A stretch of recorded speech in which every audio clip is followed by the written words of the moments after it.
अब पढ़ेंगे हम टाइप्स ऑफ मैट्रिक्स कि कितनी टाइप के हमारे पास मैट्रिक्स होती हैं। जिस मैट्रिक्स में हमें डेफिनेशन की ज़रूरत होगी सिर्फ उसी मैट्रिक्स की डेफिनेशन पढ़ेंगे, अदरवाइज हम चीज़ों को अंडरस्टैंड करेंगे।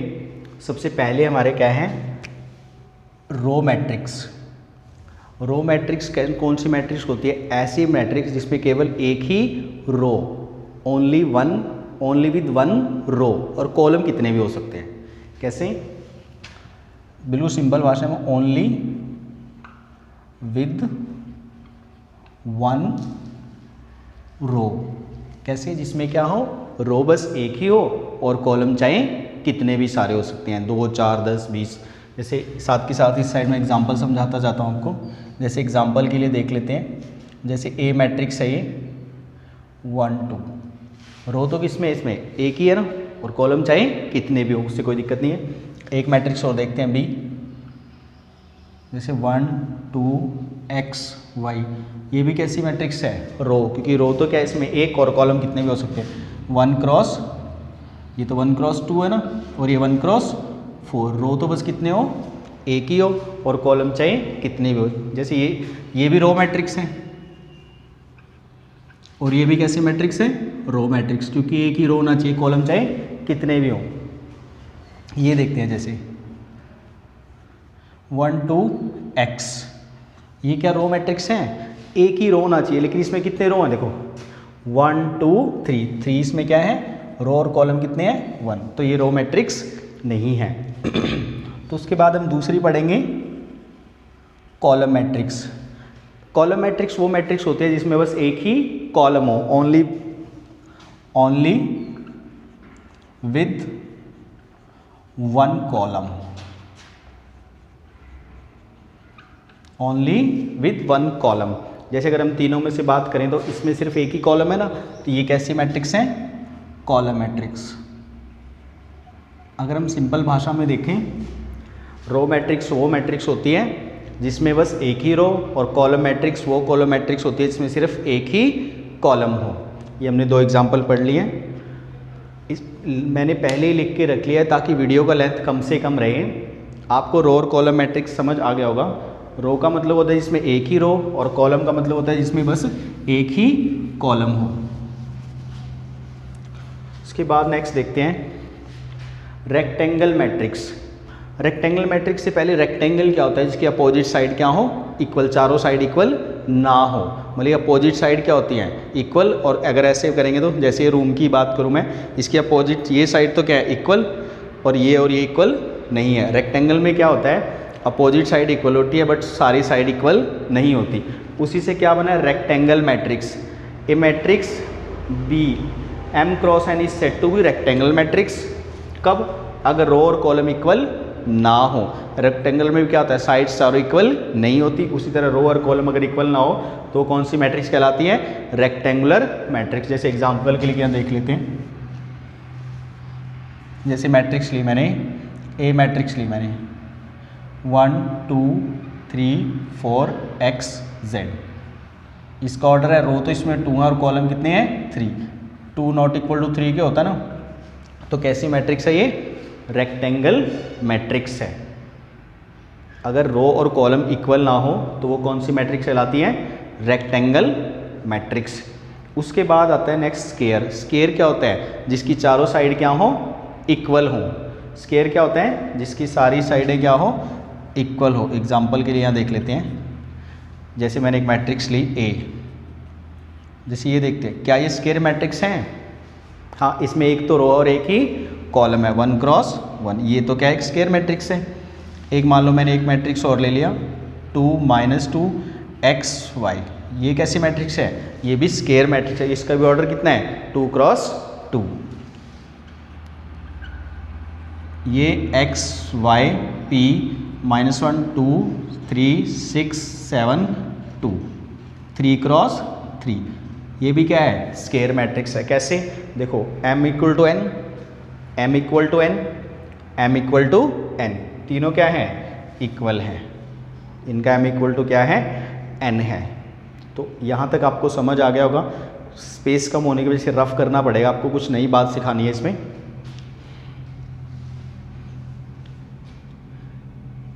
पहले हमने रो मैट्रिक्स पढ़ा जिसमें केवल एक ही रो हो, फिर हमने कॉलम मैट्रिक्स पढ़ा जिसमें एक ही कॉलम हो और रो कितने भी हो सकते हैं, रेक्टेंगुलर पढ़ा, रो नॉट इक्वल टू कॉलम हो। उसके बाद हमने स्क्वायर मैट्रिक्स पढ़ा। स्क्वायर मैट्रिक्स कौन सी मैट्रिक्स होती है, जिसमें रो और कॉलम दोनों क्या होते हैं, इक्वल होते हैं।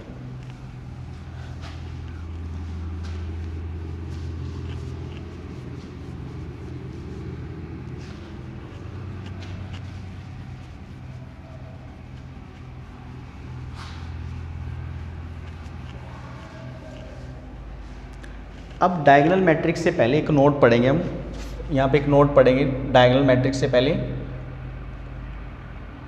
कि डायगोनल एलिमेंट्स कौन से होते हैं। क्या कहा मैंने, डायगोनल एलिमेंट्स। कैसे, जैसे मैंने एक मैट्रिक्स ली,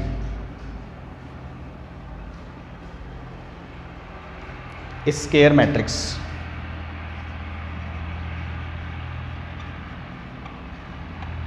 स्क्वायर मैट्रिक्स, हर जगह स्क्वायर आएगा, स्क्वायर मैट्रिक्स। जैसे मैंने एक मैट्रिक्स ली A11, एक मैट्रिक्स ली मैंने A11, A12, A13, A21, A22, A23, A31, A32, A33, एक मैट्रिक्स ली। अब मुझे इसमें पता करना है कि डायगोनल एलिमेंट कौन से, ये होते हैं डायगोनल एलिमेंट्स। ये क्या है, diagonal elements, diagonal elements. Diagonal elements कौन से हैं, A11, A22, A33, ये क्या कहलाएंगे, डायगोनल एलिमेंट्स। अगर आप कहें कि A13, A22, A31 को डायगोनल कहते हैं, इनको डायगोनल नहीं बोलते। A11, A22, A33 को क्या बोलते हैं, डायगोनल एलिमेंट्स। इनको मेन डायगोनल भी नाम इनका रहता है और अकेला डायगोनल भी बोल देते हैं, इनको प्रिंसिपल डायगोनल भी बोलते हैं। ये सारे इसके क्या है, नेम हैं। सबसे पहले हमने डायगोनल एलिमेंट जान लिए क्या होते हैं। अब हम जान लिया डायगोनल मैट्रिक्स क्या होता है। नेक्स्ट क्या है, डायगोनल मैट्रिक्स।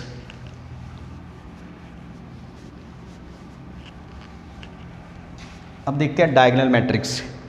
डायगोनल मैट्रिक्स कौन सा होता है, square matrix B is set to be diagonal matrix if it's non diagonal element. जैसे मैं यहाँ पे देखूँ, अभी मैंने एक मैट्रिक्स ली थी A11, A12, A13, A21, A22, A23, A31, A32, A33, ये होगा ना डायगोनल। ये कौन से एलिमेंट हो गए, डायगोनल। उसने कौन से पूछे, देखो स्क्वायर मैट्रिक्स, स्क्वायर तो है क्योंकि इसका ऑर्डर कितना है 3x3, m इक्वल टू क्या है यहाँ पे n, एक स्क्वायर मैट्रिक्स चाहिए सबसे पहले तो वो है हमारे पास। Is set to be diagonal, square matrix is set to be diagonal matrix, diagonal matrix if it is non diagonal elements are zero. Non diagonal कौन से हो गए, ये भी जीरो होना चाहिए, ये भी जीरो होना चाहिए, ये भी जीरो होना चाहिए, ये भी जीरो, ये भी जीरो, ये भी जीरो। डायगोनल तो आपके कुछ भी हो सकते हैं बट नॉन डायगोनल हमेशा क्या होंगे, जीरो। एक बार रिपीट करते हैं, नॉन डायगोनल एलिमेंट क्या होने चाहिए, जीरो। डायगोनल पे कोई कंडीशन नहीं है। जैसे एग्जांपल के लिए देखते हैं, जैसे ए मैट्रिक्स ली मैंने 2 0 0 0 3 0 0 0 5। इसको चेक करना है कि डायगोनल मैट्रिक्स है या नहीं। मैं क्या करूँगा, ये डायगोनल एलिमेंट, डायगोनल तो कुछ भी हो सकते हैं, नॉन डायगोनल क्या चाहिए, जीरो। कौन कौन से हैं, देखो ये भी नॉन डायगोनल, ये भी, ये भी, ये भी, ये भी, ये भी नॉन डायगोनल, सारे क्या हैं, जीरो। तो ये कैसी मैट्रिक्स है, ये भी एक डायगोनल मैट्रिक्स है। एक एग्जांपल और देखते हैं, जैसे मैंने बी मैट्रिक्स ले लिया -2 0 0 0 0 0 0 0 7।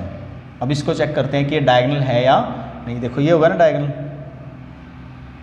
बाकी नॉन डायगोनल क्या चाहिए, जीरो है ना, जीरो। ये भी जीरो, ये भी जीरो, ये भी जीरो, ये भी जीरो, ये भी जीरो, ये भी जीरो, सारे के सारे क्या हैं, जीरो। तो ये भी कैसी मैट्रिक्स है, डायगोनल मैट्रिक्स है। एक एग्जांपल और देखते हैं इसके ऊपर, जैसे मैंने एक मैट्रिक्स ली C 0 0 2 3 0 2 0 0 0 0। अब इसको चेक करना है कि डायगोनल है या नहीं। हम तो पहले डायगोनल एलिमेंट देखेंगे। ये डायगोनल हैं, ये चारों क्या है डायगोनल, इन तीनों डायगोनल है। ये तो कुछ भी हो, हमें कोई मतलब नॉन डायगोनल क्या चाहिए थे, 0। यहाँ पे भी 0 है, यहाँ पे भी है, यहाँ पे भी है, यहाँ पे भी है, यहाँ पे, बट यहाँ पे 0 नहीं है, तो ये नॉन डायगोनल है। ये डायगोनल नहीं है क्योंकि नॉन डायगोनल एलिमेंट क्या है इसमें, 0। ये डायगोनल एलिमेंट मैट्रिक्स नहीं है। होप सो कि आपको डायगोनल समझ आ गया होगा। डायगोनल के बाद आता है स्केलर। एक एक चीज़ आपको बहुत ध्यान से समझनी पड़ेगी, अदरवाइज आपके हाथ से स्किप हो सकती हैं चीज़ें। पहले आपको डायगोनल समझ आई, उसके बाद हम स्केलर की बात करेंगे। नेक्स्ट क्या पढ़ते हैं हम, स्केलर।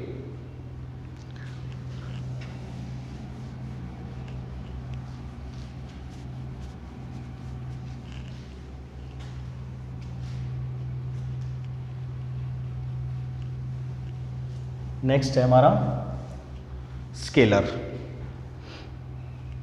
स्केलर क्या है, ए स्केयर मैट्रिक्स। सबसे पहले square matrix is set to be scalar matrix if it is diagonal elements are equal. Diagonal elements कैसे होने चाहिए, इक्वल, मतलब कि सेम होने चाहिए। जैसे मैं एक मैट्रिक्स ले रहा हूँ, ये ए में क्या हुआ, जैसे मैंने मैट्रिक्स ले लिया,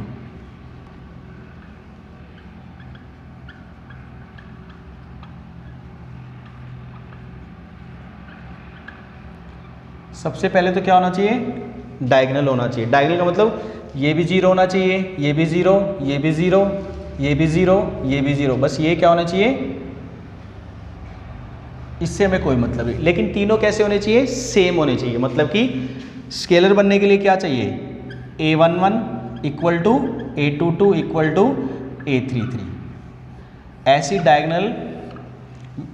डायगोनल मैट्रिक्स जिसके डायगोनल एलिमेंट्स क्या हो, इक्वल हो, वो क्या कहलाती है, स्केलर मैट्रिक्स। जैसे एग्जांपल के लिए देखते हैं, यहाँ पे मैंने एक छोटा सा एग्जांपल बनाया, जैसे 2 0 0 2। इसको चेक कर रहे हैं।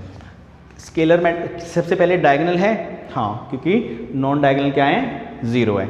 स्केलर के लिए डायगोनल एलिमेंट क्या चाहिए, इक्वल। ये दोनों क्या है, इक्वल है। देखो तो ये कैसी मैट्रिक्स है, स्केलर मैट्रिक्स है। ये कैसी मैट्रिक्स है, स्केलर मैट्रिक्स।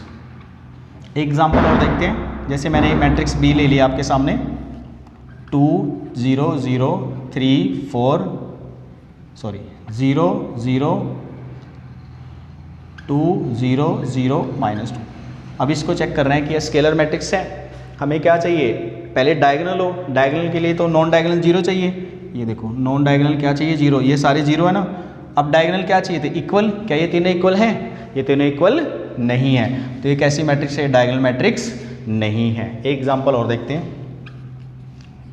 जैसे मैंने मैट्रिक्स ली 10 0 0 0 10 0 0 0 10। अब इसको चेक करते हैं क्या ये डायगोनल मैट्रिक्स है। देखो ये क्या है, एक डायगोनल मैट्रिक्स है। क्यों डायगोनल क्यों है, क्योंकि नॉन डायगोनल क्या है, 0। फिर हमें कैसी चेक करनी है, स्केलर। डायगोनल एलिमेंट्स क्या होने चाहिए, इक्वल। तीनों इक्वल हैं, तो ये कैसी मैट्रिक्स है, स्केलर मैट्रिक्स है। स्केलर के बाद हम नेक्स्ट पढ़ते हैं आइडेंटिटी मैट्रिक्स। नेक्स्ट है, ये आपके लिए इंपॉर्टेंट है।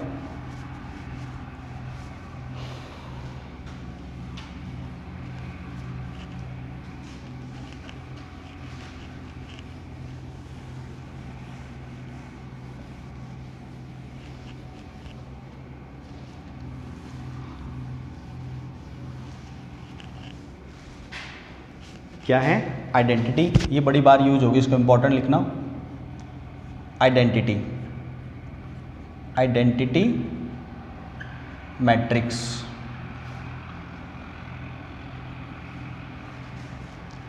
देखो सबसे पहले आपने डायगोनल मैट्रिक्स पढ़ा। डायगोनल मैट्रिक्स वो मैट्रिक्स होती हैं जिसके नॉन डायगोनल एलिमेंट्स क्या हो, 0 हो। डायगोनल के बाद आपने स्केलर मैट्रिक्स पढ़ा। स्केलर मैट्रिक्स कौन सी मैट्रिक्स होती है, जिसके डायगोनल एलिमेंट क्या हो, इक्वल। इसके बाद है आइडेंटिटी मैट्रिक्स। आइडेंटिटी मैट्रिक्स वो स्केलर मैट्रिक्स होती है जिसके स्केलर एलिमेंट क्या हो, 1 1 हो। बस स्केलर एलिमेंट क्या हो, 1 1, इसके अलावा ना हो कुछ। स्केलर मैट्रिक्स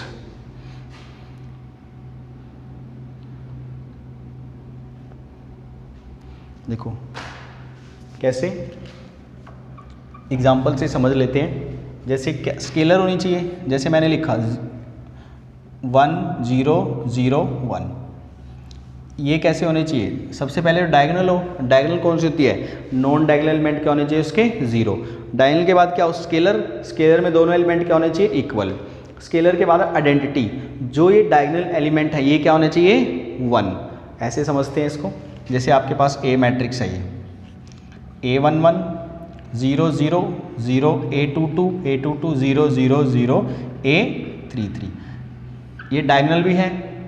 स्केलर होने के लिए तीनों को इक्वल होना चाहिए था, और आइडेंटिटी होने के लिए तीनों की वैल्यू कितनी होनी चाहिए? 1। तीनों कितने होने चाहिए? 1। अगर हम 3 क्रॉस 3 पे बात करें तो 1 0 0 0 1 0 0 0 1, ये 3 क्रॉस 3 होगा। आइडेंटिटी मैट्रिक्स को ऐसे भी डिनोट करते हैं, ऐसे लिखा मिल जाएगा आपको आइडेंटिटी। कहीं ना कहीं आपको ऐसा भी लिखा मिलेगा, ये भी इसकी नोटेशन है। और ये ऐसा भी हो सकता है अकेला ये लिख के छोड़ दे आपको। जैसे ये करें, इसका ऑर्डर कितना है? 2 क्रॉस 2। तो इसी चीज़ को वो कैसे कैसे लिख सकता है?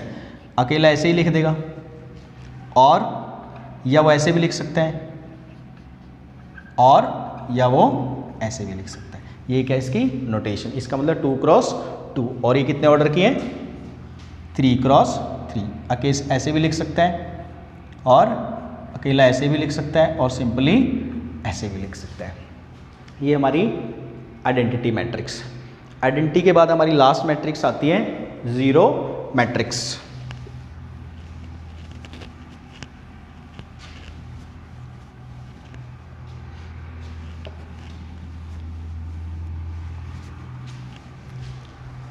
लास्ट क्या है वो आगे? Next zero matrix. Zero matrix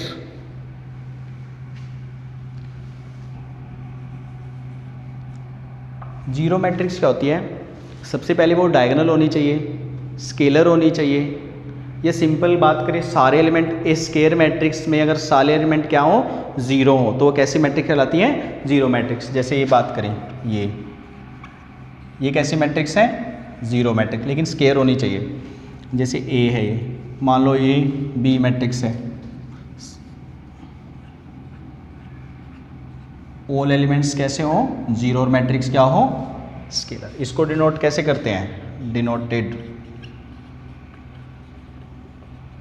या तो आपको सिंपल ऐसे लिखा मिलेगा बुक में, जैसे इसी को लिख रहा हूँ मैं, या आपको ऐसा भी लिख सकते हैं, ये ऐसी चीज़ को वो ऐसे भी लिख सकते हैं। सेम वो 3 क्रॉस 3 के लिए भी सेम रहेगा। इसके बाद हम इसी में एक टॉपिक पढ़ रहे हैं, ये तो इजी सा था, trace of matrix.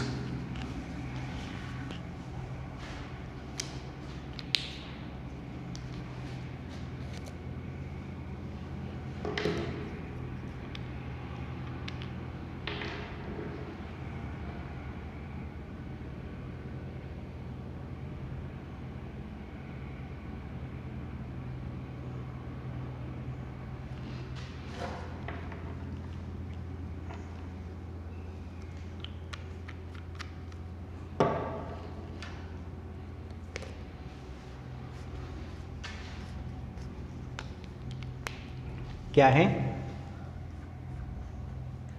Trace of matrix. Trace of matrix क्या होता है? ट्रेस ऑफ मैट्रिक्स जो आपके डायगोनल एलिमेंट होते हैं उनका सम। कैसे? जैसे आपके पास मान लो ये मैट्रिक्स ए है, A11 A12 A22 A21 A22। जैसे ये आपको क्या निकालना है? Trace of matrix. तो इसका ट्रेस क्या है? इन एलिमेंट का सम। ट्रेस ऑफ ए कितना आ गया यहाँ पे? A11 plus A22।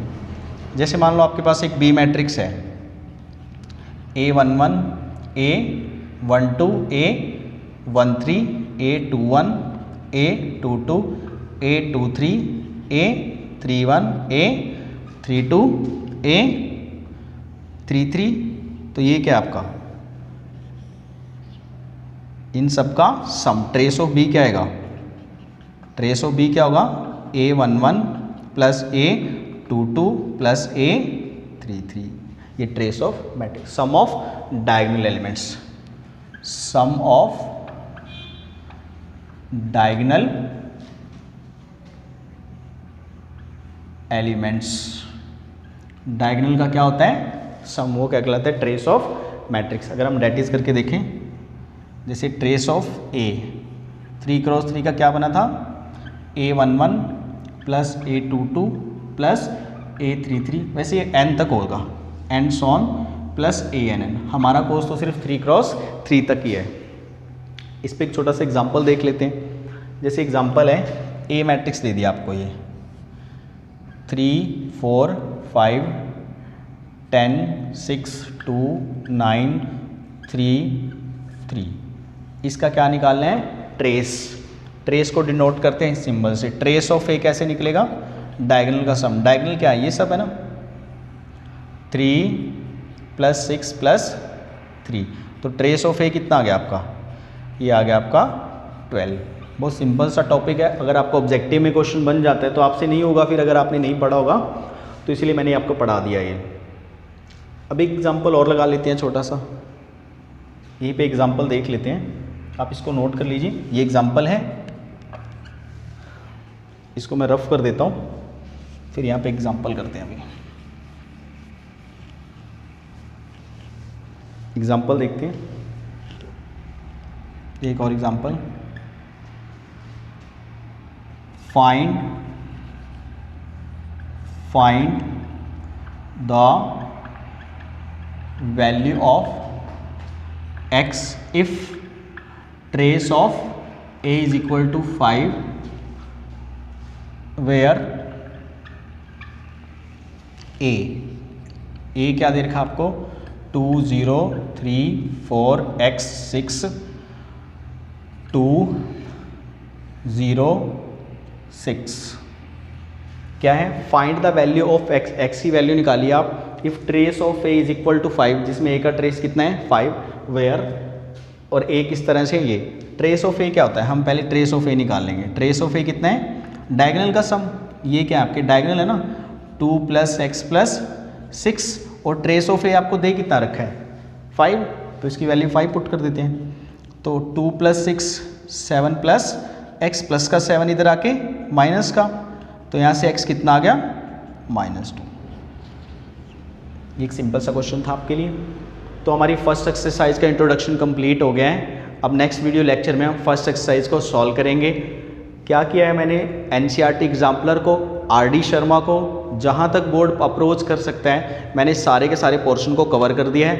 आपको नोट्स के बाद आप कोई भी बुक उठाएंगे सीबीएसई लेवल की, आप आसानी से उसको सॉल्व कर देंगे। ऐसा कोई कंसेप्ट नहीं है जो मैंने आपको नहीं पढ़ाया है इस चैप्टर में भी। जैसे फर्स्ट एक्सरसाइज हमारी कंप्लीट हो गई है, नेक्स्ट लेक्चर में हम फर्स्ट एक्सरसाइज का 3.1 एक्सरसाइज के सोल्यूशन करेंगे। Thank you so much.